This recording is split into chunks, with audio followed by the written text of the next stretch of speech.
आकार क्यों बदलता रहता है? क्या सचमुच हमारा चांद छोटा बड़ा होता रहता है, या फिर प्रकाश के अलग अलग परावर्तन के प्रभाव के कारण हमें ऐसा प्रतीत होता है कि हमारा चांद छोटा बड़ा हो रहा है? आखिर इसके पीछे का क्या रहस्य है? और इसके बाद यह भी समझाऊंगा कि चंद्र ग्रहण और सूर्य ग्रहण कैसे लगते हैं। चंद्र ग्रहण और सूर्य ग्रहण के बारे में लोगों के मन में बहुत सारे धार्मिक अंधविश्वास, गलत धारणाएं बनी हुई है। इन्हीं सारी सवालों का जवाब इस वीडियो में हम अच्छी तरीके से आपको समझाने वाले हैं।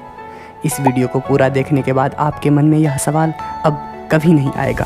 तो चलिए अब हम आपको समझाते हैं। हमारे पूर्वज माना करते थे कि हमारी पृथ्वी चपटी हुई चादर की तरह अनंत तक फैली हुई है। कुछ लोग तो मानते थे कि हमारी पृथ्वी शेषनाग के ऊपर टिकी हुई है, लेकिन आज हमारे विज्ञान में तरक्की होने के कारण आसानी से पता लगाया जा सकता है कि हमारी पृथ्वी हूबहू फुटबॉल के आकार का गोल है, और हम लोग इस फुटबॉल के आकार के गोले पृथ्वी के ऊपर कुछ इस प्रकार से रहते हैं। अब तो हमारे वैज्ञानिक अपने तर्क स्रोत से पृथ्वी के अंदरूनी भाग का भी पता लगा चुके हैं। हमारी पृथ्वी का अंदरूनी भाग कुछ इस प्रकार से है, जैसा इस एनिमेशन में दिखाया गया है। और हमारे पृथ्वी के जैसे ही पृथ्वी से भी बड़ा और छोटा 7 अन्य ग्रह और भी हैं, जो कि सौर मंडल के बीच स्थित सूर्य के चारों ओर चक्कर लगाती रहती है। और जो पिंड सूर्य के साथ अपने ग्रह का भी चक्कर लगाती रहती है, उसे हम उपग्रह कहते हैं।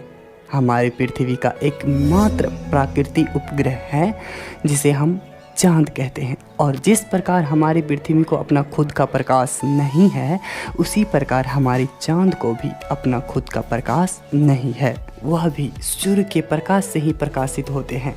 उसके बाद प्रकाश परावर्तन होकर हमारी पृथ्वी तक आती है, तब हमें चांद दिखाई देती है।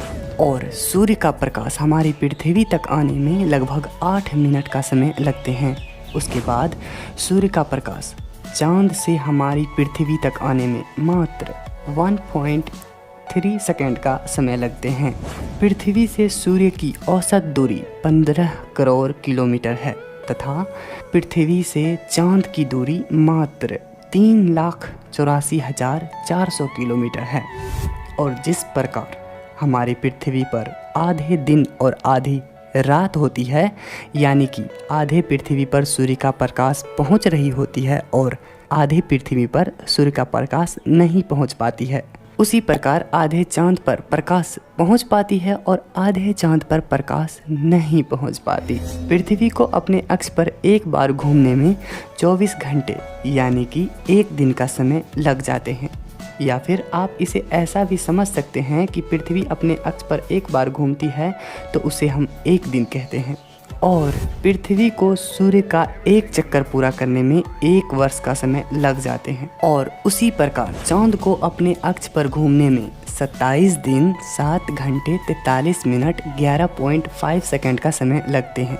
और चांद को पृथ्वी का एक चक्कर पूरा करने में भी 27 दिन 7 घंटे 43 मिनट और 11.5 सेकंड का ही समय लगता है।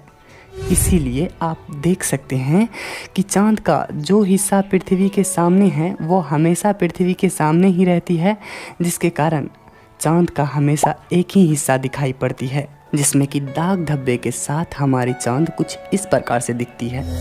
और चांद का पीछे वाला हिस्सा हमेशा पृथ्वी के विपरीत दिशा में ही रहती है, और उसको हम पृथ्वी से कभी नहीं देख सकते।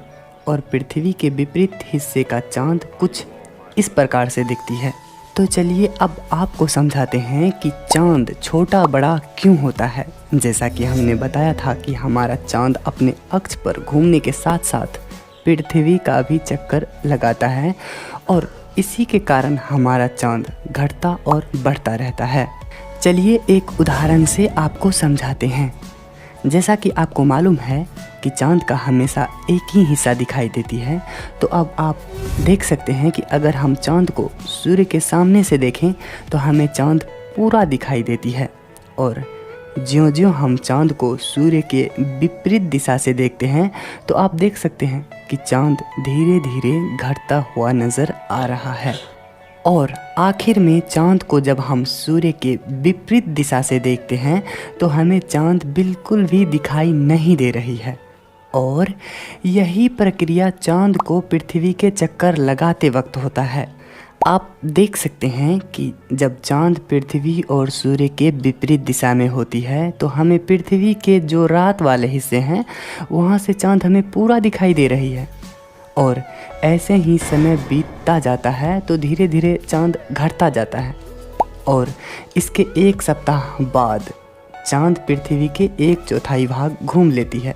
तो अब आप देख सकते हैं कि हमें आधा चाँद दिखाई दे रही है और ऐसे ही समय के साथ धीरे धीरे चाँद घटता हुआ नज़र आता है और आखिर में जब चाँद सूर्य की दिशा में पहुंच जाती है तो सूर्य के विपरीत दिशा पृथ्वी से देखने पर हमें चाँद बिल्कुल भी दिखाई नहीं देती। अब इसके बाद समय के साथ धीरे धीरे चाँद बड़ा होते हुए नज़र आता है और आखिर में एक चक्कर पूरा होते होते फिर से चाँद पूरा दिखाई देने लगता है। जब हमें चाँद पूरा दिखाई देते हैं तो उसे हम पूर्णिमा का चाँद कहते हैं और जब चाँद बिल्कुल भी दिखाई नहीं देते तो हम उसे अमावस्या का चाँद कहते हैं। पूर्णिमा से अमावस्या तक चाँद घटती रहती है और अमावस्या से पूर्णिमा तक चाँद धीरे धीरे बढ़ती रहती है। आपने समझा कि चाँद पृथ्वी के चारों ओर चक्कर लगाने की वजह से हमें चाँद घटती हुई और बढ़ती हुई नज़र आती है। तो चलिए अब आपको यह भी समझा देते हैं कि सूर्य ग्रहण और चंद्र ग्रहण कैसे लगते हैं। ऐसे ही चाँद पृथ्वी का चक्कर लगाते लगाते जब चाँद पृथ्वी और सूर्य एक सीध में आ जाते हैं तो चाँद की परछाई पृथ्वी पर आ जाती है, जिसके कारण पृथ्वी पर अंधेरा छा जाता है और उस समय सूर्य के बीच कुछ इस प्रकार से काला धब्बा की तरह दिखाई देती है, क्योंकि सूर्य और पृथ्वी के बीच चाँद आ जाता है। इसे ही हम सूर्य ग्रहण कहते हैं।